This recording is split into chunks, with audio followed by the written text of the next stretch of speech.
Hello friends, இன்றைக்கி பார்த்தீங்கன்னா ஒரு சூப்பரான ஒரு கேட்ஜெட் தான் பார்க்க போகிறோம். அதாவது பார்த்தீங்கன்னா உங்கள் நார்மல் ஃபேனை எப்படி வந்து ஒரு ரிமோட் கண்ட்ரோல் ஃபேனாக மாற்றுறதுங்கிறது தான். ஸோ இந்த டிவைஸ் பார்த்தீங்கன்னா சான்ஸ் எலக்ட்ரிக்கோட ரிமோட் கண்ட்ரோலர். ஸோ இந்த ரிமோட் கண்ட்ரோலர் நீங்கள் வந்து உங்கள் ஃபேனில் ஃபிட் பண்ணிங்கன்னா உங்கள் நார்மல் ஃபேனை பார்த்தீங்கன்னா ரிமோட் கண்ட்ரோல் ஃபேனாக மாறும்.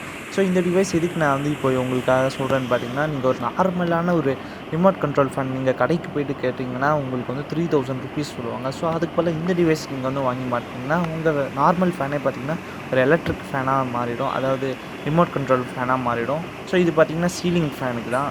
ஸோ இதை எப்படி ஃபிட் பண்ணுங்கிற எல்லா டீட்டெயில்ஸும் இங்கே கொடுத்துருக்கு. ஸோ தயவு செஞ்சு எலக்ட்ரிஷியனை கன்சல்ட் பண்ணி இதை ஃபிட் பண்ணுங்கள். இல்லாட்டி உங்கள் ஃபேன் கெட்டு போகிறதுக்கான வாய்ப்பு ரொம்பவே அதிகமாக இருக்குது. ஸோ இதை பார்த்திங்கன்னா நான் வந்து சென்னையில் ரத்னா ஃபேன் ஹவுஸில் ஒரு 500 ருபீஸுக்கு ப்ளஸில் வாங்கினேன். ஸோ நீங்கள் வேறு எங்கேயாவது இருந்தால் கூட நீங்கள் ஆன்லைனில் எங்கேயாவது சர்ச் பண்ணி வாங்கலாம். ஸோ இந்த டிவைஸ் பார்த்திங்கன்னா நான் கிட்டத்தட்ட ஒரு 4 மந்த்ஸாக யூஸ் பண்ணிட்டு இருக்கேன். ஸோ இப்போ வரைக்கும் பார்த்திங்கன்னா சூப்பராக ஒர்க் ஆகிருக்கு.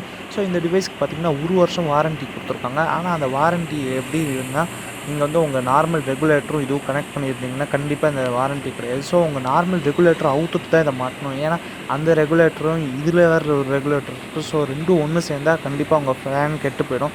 ஸோ அதனால் உங்கள் நார்மல் ரெகுலேட்டர் தயவு செஞ்சு எடுத்துகிட்டு இதை மாட்டுங்க. இல்லாட்டி வந்து இந்த ரெகுலேட்டர் வேலை செய்யாது, உங்கள் ஃபேனே கெட்டு போயிடும். தயவு செஞ்சு அதை மனசில் வச்சுன்னு பண்ணுங்கள். ஸோ உங்கள் ரெகுலேட்டரை ஃபஸ்ட்டு அவுத்துட்டு அப்புறமா இதை மாட்டுங்க. ஸோ அதுதான் இதில் இருக்கிற ரொம்ப பெரிய ஒரு ப்ரிகாஷன். ஸோ இதில் பார்த்திங்கன்னா இந்த டிவைஸ் இருக்குது, அப்புறம் இந்த ஃபேனோட ரிமோட்டும் இருக்குது. ஸோ இதில் பார்த்திங்கன்னா 5 ஸ்பீட் ஆப்ரேஷன் ப்ளஸ் ஆன் ஆஃபும் பண்ணலாம். ஸோ இப்போ வந்து உங்களுக்கு நான் வந்து ட்ரையல்ஸும் இப்போ காட்டுறேன். பார்த்திங்கன்னா ஃபேன் சுற்றின்னு இருக்குது. ஸோ அங்கே பார்த்திங்கன்னா அது ஐஆர் இருக்குது, பார்த்திங்கன்னா அங்கே தொங்கின்னு இருக்குது. ஸோ நான் இங்கே பட்டன் அமைக்கணும்னு பார்த்திங்கன்னா அங்கே போய் அணையிறது. ஸோ அந்த மாதிரி தான் நீங்களும் ஃபிட் பண்ணணும். பார்த்திங்கன்னா அங்கே பிளாக்காக ஒரு த்ரெட்டு தருதா அந்த கப்பு பக்கத்தில், அதுதான். ஸோ இப்போ பார்த்திங்கன்னா ஃபேன் வந்து அணைஞ்சிடுது. ஸோ திருப்பி இப்போ நான் ஆன் பண்ணுறேன். பார்த்திங்கன்னா சூப்பராக ஆன் ஆகுது. ஸோ இந்த மாதிரி பார்த்திங்கன்னா ஸ்பீட் கண்ட்ரோல்ஸும் பண்ணலாம்.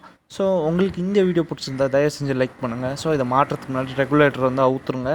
ஸோ அப்புறம் எலக்ட்ரிஷியனை கன்சல்ட் பண்ணுங்கள். ஸோ இந்த ப்ராடக்ட் வந்து என்னை பொறுத்தவரை இந்த ப்ராடக்ட் பார்த்திங்கன்னா சூப்பராக இருக்குது. ஸோ நன்றி, வணக்கம்.